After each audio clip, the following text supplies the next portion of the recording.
말씀 이제 전하고자 합니다. 요나서 6번째 시간이죠. 이제 2번만 더 요나서를 전하면 요나서 강해는 이제 마치게 됩니다. 한 6월, 4월 송크란 지난 그 이후 주간에 특별히 그 방글라데시에서 오신고자 하는 선교사님 한 분이 계세요. 여기 특별한 모임이 있어서 참석을 하시는데 아마 4월 셋째 주 주일은 그분이 오셔서 방글라데시 상황에 관한 말씀들을 좀 나누는 시간을 가지고자 합니다. 특별히 저희 교회는 선교사님들이 한 번씩 오세요. 그래서 오시고 그 나라에 대한 사항들을 그래도 듣는 것이 우리 교회가 가질 수 있는 또 하나님의 특별한 은혜가 아닐까 생각을 하고자 합니다. 오늘 말씀의 제목은 5마디의 말씀이 도시를 바꾸다라는 제목으로 요나서 읽었던 말씀을 가지고 말씀을 전하고자 합니다. 계속해서 전 세계가 위기 상황에 있죠. 금방 끝나갔던 이 전쟁이 벌써 이제 한 달 가량 지속이 되고 또 이 상황이 언제 끝날지 모르는 이제 위기가 이 전 세계 국가 가운데 발생이 되고 있습니다. 사실 우크라이나와 러시아 전쟁은 몇몇 국가에게 어려움을 줬는데 지금 이 전쟁은 전 세계가 같은 위기 상황에 있었습니다. 아까 전에 우리 최 집사님하고 들어오면서 잠깐 얘기했지만 기름값, 벌써부터 현실적으로 부딪히고 있죠. 26일이니까 목요일이었죠, 목요일. 제가 그 EFT 총회에 이제 참석했다가 오는 길이었는데, 갈 때는 기름을 그래도 다행히 넣고 감사하게 갔는데, 돌아오는 날에 이제 기름값이 20% 오른 거죠. 태국 사람들한테는 굉장히 이게 크게 다가오는 숫자입니다. 아마 이제 배달업체, 택시, 모든 운송 이것들이 영향이 가서 벌써 물가가 이제 심각하게 이제 올라가는 상황이죠. 근데 단지 20%만 오른 게 아니라 다음 주에 그 다음 주에 또 이 상황이 어떻게 바뀌어질지가 모르는 이 위기 상황 가운데 있습니다. 근데 그래도 태국은 국가가 어떤 생존에 관한 것들은 태국 자체가 좀 해결할 수 있는 위치에 있어요. 뭐 쌀이라든지 아니면 식자재들이 그래도 운송료는 오르지만 자체적으로 배급이 가능한 국가인데 어제 뉴스를 보니까 필리핀 대통령이 국가 에너지 비상 상태를 처음으로 선포한 국가라고 합니다.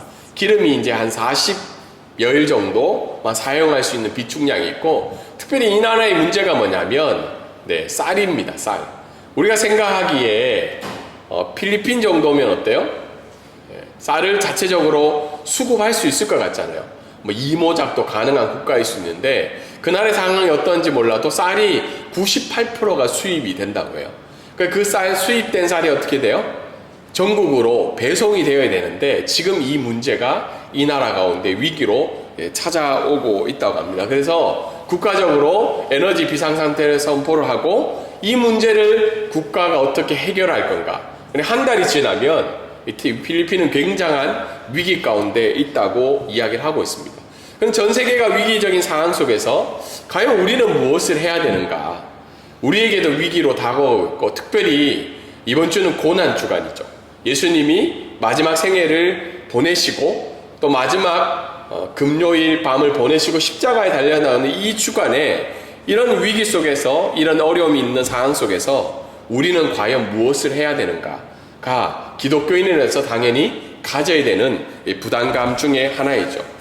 우리가 위기 상황에 대해서 뉴스를 통해서 어려움을 우리가 체험하는 것도 좋지만 무엇보다도 이 위기 가운데 고난주간 가운데 하나님의 마음이 어디에 있는가, 하나님이 뜻하신 바가 어디에 있는가를 우리가 고민을 하며 지내야 된다는 겁니다. 특별히 제가 말씀을 준비하면서 이 고난주간 가운데 이 위기 상황에 물론 우리의 어려움을 해결하는 곳에 우리의 마음이 가는 것도 필요하지만 무엇보다도 이 땅을 향한 그 하나님의 애통하는 마음, 특별히 예수님이 마지막 날 잡히시며 이 세상을 향한 그 하나님의 애통하는 마음을 동일하게 우리가 가지면서 이 한 주간을 보내야 되지 않을까 생각을 하게 됩니다.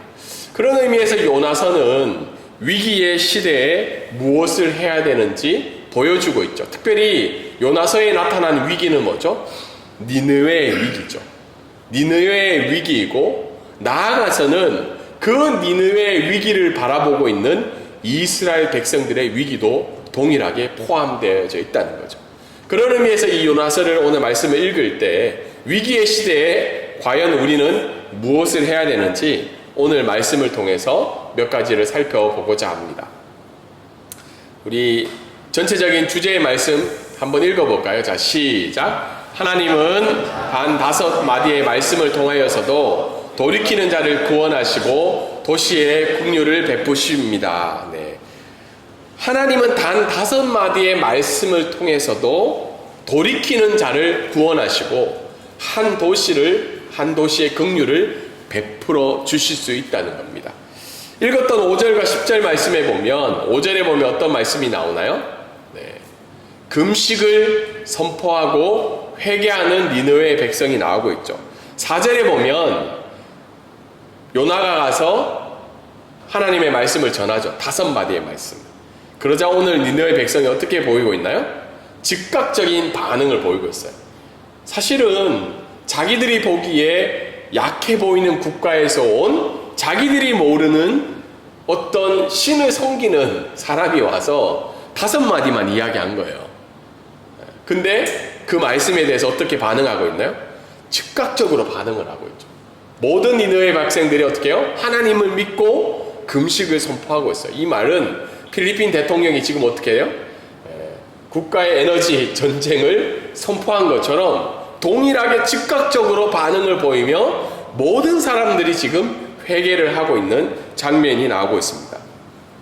그리고 6절과 8절에는 왕을 포함한 전국적인 회개예요. 그냥 그 상황에 들었던 사람이나 관계된 사람뿐만 아니라 왕을 포함한 모든 사람들이 무엇을 하고 있어요? 하나님께 향한 항복을 선언하고 있죠. 하나님께 돌이키고 있죠. 여러분, 이 니느웨 왕이 어떤 왕이에요?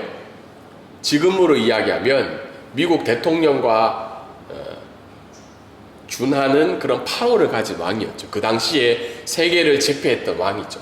그 왕이 어떻게 해요? 그 보좌에서 내려와서 하나님 앞에 부르짖으며 하나님 우리를 도와달라는, 긍휼을 베풀어 달라는 그 회개가 일어나고 있는 겁니다. 그러자 그 9절의 내용은 뭐예요? 회개의 내용이 어떤 거죠? 우리가 죄를 지었다는 거죠. 하나님 앞에 어떻게 해요? 악한 길을 걸었고 강포를 행하며 하나님의 뜻을 어기며 살아갔다는 그 회개의 내용을 고백하고 있는 거죠. 사실 이 내용이 우리가 보기에는 뭐 회개 저 정도 하는 거 생각할 수 있지만 니느웨의 입장에서는 자기들이 행한 정책과 행동한 모든 것들이 어떻게 해요? 하나님의 뜻에 부합하지 않는다는 걸 깨닫는 건 이게 굉장히 놀라운 거죠. 사실 오늘 저희들도 예배를 드리러 왔지만 우리가 죄인됨을 고백할 수 있을까요? 쉽게? 그래도 한 주간 괜찮게 살았잖아요. 누구한테 불편함을 준 적도 잘 없고 누구한테 피해를 준 것도 없고 나는 나름 잘 살았는데 오늘 이 말씀이 들렸을 때 내가 하나님 앞에 회개를 할 부분이 그렇게 있을까라는 질문을 스스로 던질 수 있는데 니느웨 왕 입장에서는 니느웨 국가 입장에서는 어떻게 해요? 이 말씀이 우리보다 더 당연하지 않게 다가올 수 있는 그들의 상황이었다는 거죠. 그런데 니느웨 왕은 동일하게 백성들과 함께 하나님께 지금 부르짖고 있는 장면이 나오고 있죠. 그래서 많은 성경학자들은 이것을 니느웨의 부흥이라고 이야기해요. 하나님께로 수많은 백성들이 돌아오는 역사들이 있게 된 거죠. 그러자 하나님이 드디어 어떻게 해요? 그 모든 사항들을 지켜보시고 그들이 악에서 돌이킨 것을 보시고 난 다음에 하나님은 니느웨 백성이라 할지라도 긍휼을 베풀어 주고 있는 장면이 나오고 있습니다. 오늘 이 말씀을 통해서 우리가 몇 가지를 살펴보면 첫 번째는 말씀이 임할 때 모든 것이 변한다는 거예요. 우리는 요나서를 너무 많이 읽었기 때문에 요나 가서 하나님의 말씀 전하면 당연히 변해야지. 근데 변할 수 있는 상황이 아니라는 거죠. 4절에 오늘 읽었던 말씀에 나오진 않는데 제가 거기에 적어놨죠. 40일이 지나면 니느웨가 무너지리라는 히브리어 5마디의 하나님의 말씀을 전했습니다. 이 말씀을, 이 요나의 행동을 보고 성경학자들은 지난주에 얘기는 안 했는데, 요나가 적극적으로 선언을 하지 않았다고 해요. 왜냐하면 하루만 전했기 때문에. 근데 니느웨의 크기는 얼마만큼이라 그랬어요? 3일 길을 걸을 만큼의 엄청난 큰 도시였죠. 그래서 우리가 상상을 해보면 가가지고 어떻게 해요? 요나 가서 어느 한 곳에 가서 야 40일 지나면 너 끝나, 그 한마디를 외친 거예요. 근데 보통 우리가 예수님을 전하고 싶거나 중요한 내용을 전하고자 할 때 보통 어떤 방법을 쓰나요? 반복적으로 듣는 사람이 질리도록 얘기하죠. 특별히 뭐 부모와 자녀 간에도 자녀 입에서 그만하라는 이야기를 들을 만큼 반복적으로 얘기해요.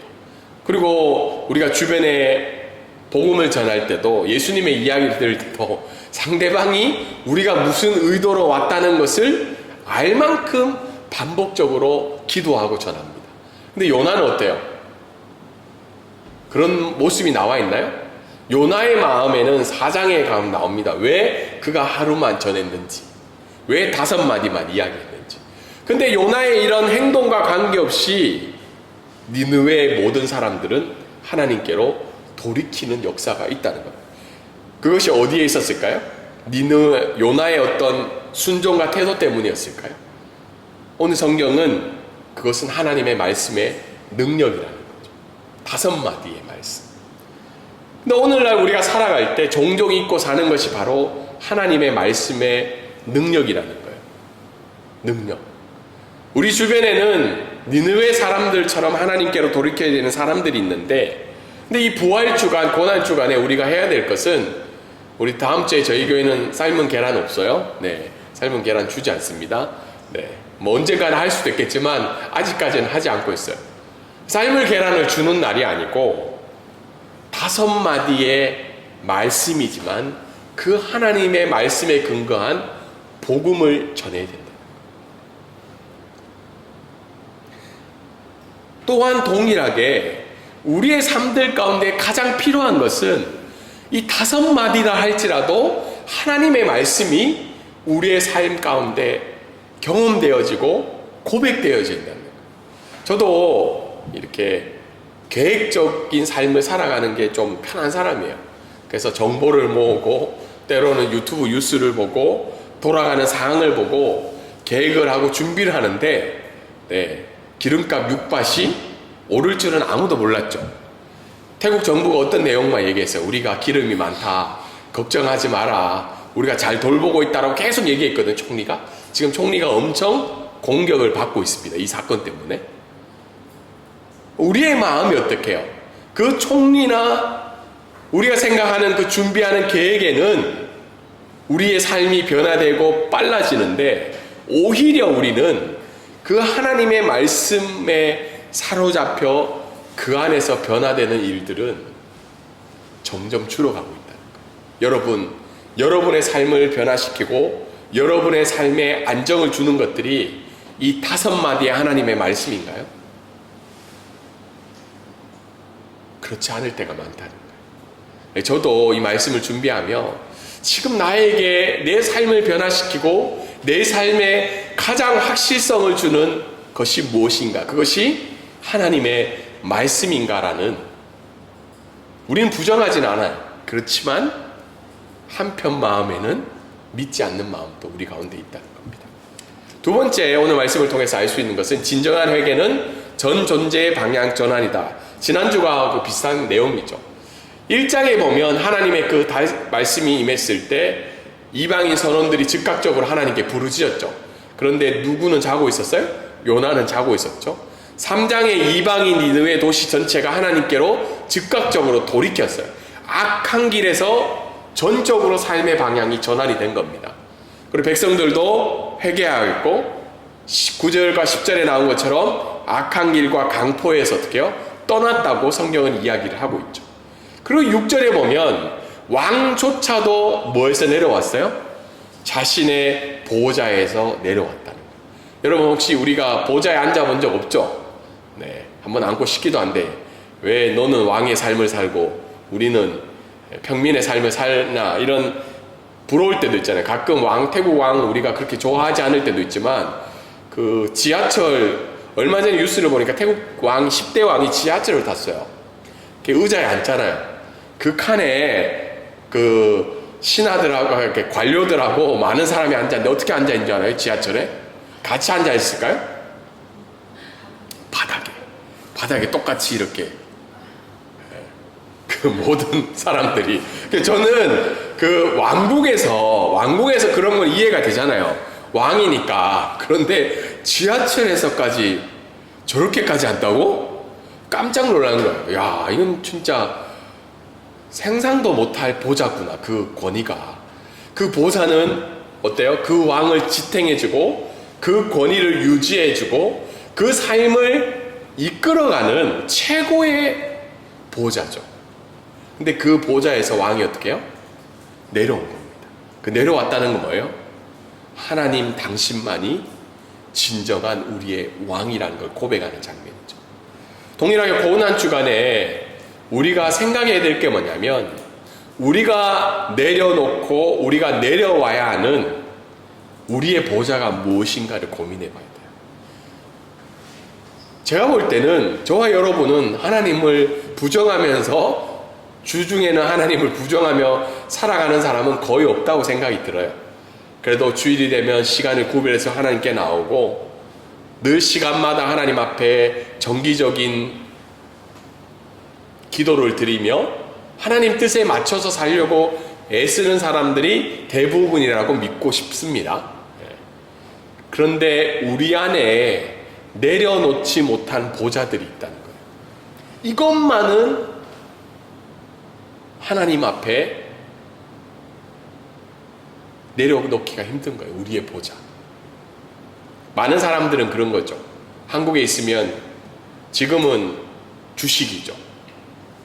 지금 그래도 금값이 다시 엄청 떨어지고 있더라고요. 그래서 참 보면서 금 보좌에 앉아있던 사람들도 마음이 불편해서 어떡할까. 근데 각자마다 가지고 있는 보좌들이 있다는 거예요. 우리 한국은 뭐예요? 혈연, 지연, 학연의 보좌가 있죠. 그 보좌를 유지하기 위해 애를 쓰며 살아가요. 근데 하나님은 오늘 우리에게 이야기하는 것은, 너희들이 진짜 회개하고 내 삶이 하나님 앞으로 돌아간다는 것은 네가 가지고 있는 그 어떤 보좌라 할지라도 거기에서 내려오라는 거예요. 내려오라는 거예요. 요나도 가지고 있었던 보좌가 있었죠. 민족주의에 대한 보좌. 그리고 하나님의 긍휼이 이 땅 가운데 임하면 안 된다는 보좌가 있다는 거예요. 여러분, 우리가 기독교인끼리 살아가지만 가끔 어떤 믿는 사람이 너무 잘 되면 우리 마음이 어때요? 박수치고 행복해요, 안 행복해요? 네. 대답 안 하셔도 돼요. 네. 다 아니까 서로 간에 막 그렇게 좋겠네, 뭐 잘 됐네 하지만 마음에는 나는 그러면 라는 생각이 많이 들죠. 또 어떤 사람이 어떻게 해요? 실패하고 좌절하고 시험에 들면 걱정하지만 또 어떤 마음이 들어요? 좀 마음이 좀 약간은 편안해지는 마음도 좀 들잖아요. 왜냐하면 이 경쟁 사회가 있기 때문에 우리 가운데. 이런 것도 우리 안에 보좌라는 거죠. 근데 진정한 회개는 어떤 부분은 하나님 기뻐하시는 삶으로 살아가는 게 아니라 전 삶의 영역에 반한 상황에서 하나님 기뻐하시는 삶으로 방향이 전환되는 게 회개라는 겁니다. 왜 한국교회가 지금도 많은 좋은 일을 하면서 살아가지만, 얼마 전에 KBS 뉴스에서 한국교회가 뭐 이렇게 어떤 교회가 공부방을 열고 뭐 키즈존을 열고 뭐 이런 게 나왔어요. 뉴스에, KBS 뉴스에서 2분 정도.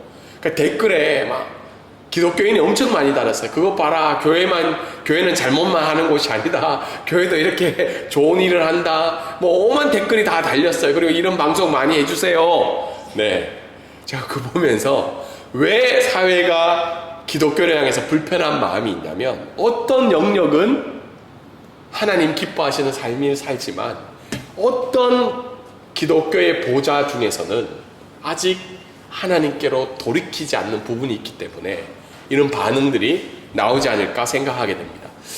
그리고 이 고난주간에 결국은 우리가 위기의 시대에 뭘 해야 되면 자기 자신과 주변을 위해서 애통하라는 거죠. 여러분, 고난주간은 십자가에서 우리의 죄를 위해 죽으신 예수님을 기억하는 날이죠. 그래서 캐톨릭이나 아니면 일부 개신교에서는 사순절을 지키죠. 44순절을 지키면서 우리의 죄를 고백하는 시간을 가지죠. 여러분, 근데 이 고난주간에 먼저 애통해야 될 것은 자신입니다. 우리 자신. 여러분, 혹시 우리 자신을 위해서, 내 영혼을 위해서, 나의 삶을 위해서, 내 존재를 위해서 눈물을 흘리며 기도한 적이 언제일까요? 네. 우리는 가끔 다른 사람을 위해서 기도하는 게 편할 때가 있어요. 저 사람 좀 잘 되게 해주세요. 저 사람 돌이키게 해주세요. 저 사람 고통에서 해결하게 해주세요. 근데 내 삶에 내 자신을 위해서 애통하며 눈물 흘리며 기도한 것은 너무 오래전의 일이 되어버릴 수도 있다는 겁니다. 저도 아침에 일찍 일어나서 기도할 때나 가끔 말씀을 준비할 때 늘 교인들과 교회를 위해서 생각은 하는데 누구는 잊어버려요? 설교하는 제 자신을 잊어버릴 때가 있다는 거예요. 근데 고난주간에 우리가 다른 사람을 위해서, 전쟁을 위해서 고통받는 자들을 위해서 애통하며 기도해야 하는 건 당연하지만 더불어 나 자신의 영혼을 위해서 한 주간 동안 특별히 기도하는 그런 은혜가 있기를 원합니다. 그런데 기도할 때 오늘 니느웨 사람들이, 왕이 이런 이야기를 해요. 9절에 보면 하나님이 뜻을 돌이켜주시고 그 진노를 그치사 우리가 멸망하지 않게 하시리라. 여기까지는 우리가 다 동의하는 내용이에요. 근데 뒤에 말이 있어요. 그렇지 않을 줄을 누가 알겠느냐 한지라. 여기 다른 단어가 빠졌는데 혹시라는 단어. 그러니까 우리가 이렇게 하나님 앞에 나아갔을 때 하나님이 혹시 우리를 용서해 주지 않을까. 내가 기도했기 때문에 하나님 용서해 주는 게 아니고 우리가 하나님 앞에 이런 모습으로 나아갔을 때 하나님이 혹시 우리를 용서해 주지 않을까라는 겸손한 마음이 이 구절 가운데는 나와 있다는 겁니다. 근데 우리가 기도할 때 니느웨 왕보다는 좀 더 낫게 기도해야 되지 않을까요? 근데 우리 마음에는 겸손한 마음이 많이 사라졌어요. 기도하면 하나님 들어주셔야 되고, 내가 하나님께 용서하면, 용서를 구하면 어떻게 해요? 용서를 해줘야 되는 것처럼 너무 당연하게 살아가는데, 근데 오늘 이 고난주간에는 십자가에 예수님이 죽으신 건 당연한 일이 아니에요. 우리 다른 사람을 위해서 죽으실 수 있는 분 없죠. 성경에도 없다고 그래요. 자식을 위해서 죽을 수 있을까? 저는 자신이 없어요. 뭐 하나 떼주는 거는 뭐 해줄 수 있을 것 같은데 죽는 것까지는 좀 힘들어요. 모르겠어요. 뭐 계신 분이 있는지는. 그런데 하나님이신 그분이 자기의 피조물을 위해서 죽는다는 건 그만큼 우리가 그분 앞에 겸손함으로 나아가야 된다는 겁니다. 그리고 오늘 말씀이 또 알려주시는 것이 돌이키는 자를 향해 돌이키시는 하나님의 긍휼의 하나님이 나오고 있죠. 그러니까 하나님이 뜻을 돌이킨다는 말에 어떤 분들은 하나님 변심한 거 아니냐, 마음이 이랬다 저랬다, 우리 기도하면 바꿔주고 우리 기도하면 벌 내리고, 하나님 좀 우리 같은 거 아니야? 너무 기브 앤 테이크처럼 주면 받고 안 주면 돌이키고 벌 내고. 그게 아니라 하나님의 일관된 긍휼의 성품이라는 거예요. 돌이키는 자들에게는 하나님이 긍휼을 베푸시는데, 왜 돌이키는 게 중요하냐면, 돌이킨다는 건 공로나 거래가 아니에요. 너 돌이키면 내가 용서해 줄게, 너 이거 해주면 내가 도와줄게 라는 거래의 의미가 아니라, 돌이킨다는 말은 뭐예요? 하나님의 자녀로 회복된다는 의미죠. 관계의 의미입니다. 저희도 자녀를 키우다 보면 그런 거 있죠. 애들이 잘못했을 때, 돌아왔을 때, 너 용서했기 때문에 우리가 이거 해준다 때도 있어요. 우리가 부모기 때문에. 그런데 내 자녀를 어떻게 해요? 회복이 되었기 때문에, 내 자녀와 내 부모의 관계가 확정이 되었기 때문에 우리가 더 넓은 마음으로 다가갈 수 있는 것처럼, 동일하게 하나님은 관계가 회복되었기 때문에 그 긍휼을 허락해 주신다는 겁니다. 오늘 요나서는 동일하게 우리에게 긍휼을 베풀어 주신 이유는 우리가 회개했기 때문에, 우리가 하나님께로 돌아갔기 때문에 거래의 의미로, 공로의 의미로 주시는 것이 아니라 다시 한 번 더 하나님의 자녀로 우리가 회복이 되었기 때문에 그 은혜를 베풀어 주신다는 겁니다. 오늘 이 말씀을 가지고 마지막으로 말씀을 드리면, 방콕을 향한 하나님의 마음을 우리가 좀 고백했으면 좋겠습니다. 제가 니느웨 말씀을 보면서 좀 방콕 같다라는 생각을 많이 해요.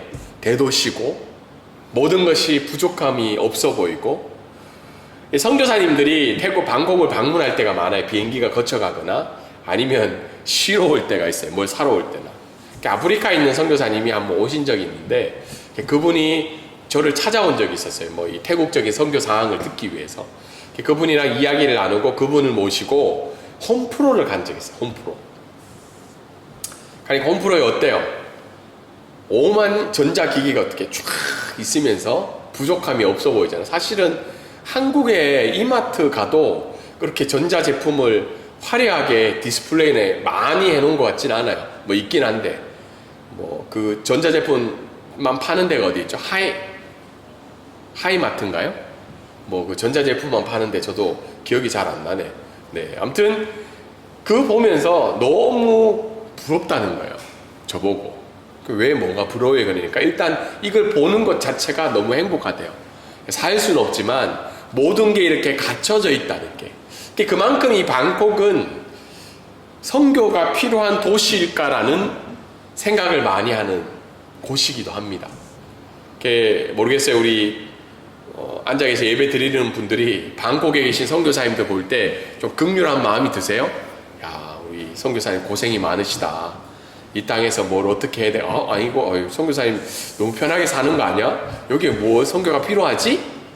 물론 그런 마음이 드실 수도 있습니다. 그런데 오늘 요나를 통해서 이 도시인 니느웨를 향한 하나님의 심판과 긍휼을 보여주고 계신 거죠.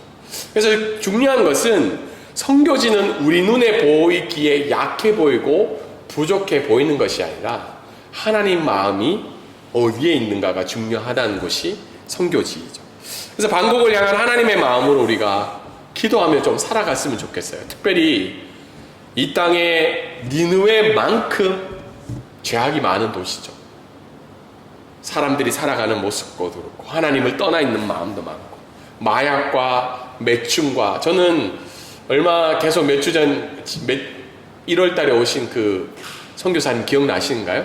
카오산을 위해서 기도해야 된다고. 혹시 못 만드셨나요? 우리 집사님 내에는? 가셨을 때 오셨나? 아무튼 그 최재하 선교사님의 분이 네팔 선교사님인데, 이분이 카오산 로드를 보면서 그 하나님의 아픈 마음을 느끼셨대요. 카오산 로드 혹시 안 가보신 분? 아직 안 가보셨어요. 네. 우리 최 집사님 가보셨어요? 카오산 로드? 네, 간다고 잘못된 건 아니에요. 갔다 올 수도 있어요. 저도 2002년에 갔다 왔죠. 배낭여행 그때 가면서. 거기에 가면 저녁만 되면 난리죠. 마약과 매춘과 음란과 오만 방콕의 불편한 것들이 거기에 다 모여있죠. 물론 여행자 거리로서 좋은 부분도 있습니다. 근데 저녁만 되면 환락의 도시로 바뀌는 곳이 카오산 로드죠. 그 땅을 바라보면서 이 목사님이 왜 여기에 교회가 없는가, 왜 여기에 하나님을 예배하는 자가 없는가라는 질문을 저희 교회에 던지고 갔어요. 그럼 저희 교회 보고 어떻게 해요? 거기 가서 교회를 예배당을 옮기면 어떻겠냐고 묻는 거예요. 그래서 제가 기도해 보겠다고. 근데 그분이 저에게 주신 마음, 저를 통해서 저에게 하나님의 마음을 주신 건 우리가 이 방콕을 위해서 기도하지 않는다는 거죠. 이 땅에 수많은 사람들이 하나님을 모르며 또 이 땅의 죄악과 또 이 땅에 하나님이 싫어하시는 것과 또 이 땅의 태국교회 부흥을 위해서 우리가 기도를 하지 않는다는 거죠. 그래서 이 니느웨를 바라보며 우리에게 주신 도전은 뭐냐면 너희가 니느웨와 같은 도시에 살고 있다는 걸 보여주고 있는, 니느웨 같은 방콕에 살면서 하나님의 마음으로 이 땅을 위해 눈물을 흘리며 기도하고 이 땅에 하나님을 모른 채 살아가고 또 이 땅의 교회들을 위해 우리가 기도하는 그런 사명을 가지고 살아가는 것이 하나님이 이 땅에 저희들을 남겨주시고 지금까지 살게 해주신 하나님의 뜻이 아닐까 고백하게 됩니다. 말씀을 적용하면 단 5마디의 말씀이 니느웨를 바꾼 것처럼 동일하게 오늘도 단 5마디의 말씀이 나의 삶과 이 방콕을 변화시켜 달라고 기도하며 나아가기를 원합니다. 또한 이 하나님의 말씀을 듣고 일어나 이 고난주간 가운데 부활절 기간 동안 복음이 필요한 자들에게, 그들이 준비가 되지 않았던 단 5마디의 말씀이 니느웨를 변화시켰던 것처럼 복음이 필요한 자들에게 우리가 전하는 그 하나님의 말씀이 능력의 말씀으로 역사하게 달라고 우리가 기도하며 이 한 주간을 보게 되기를 주님의 이름으로 소망합니다. 아멘.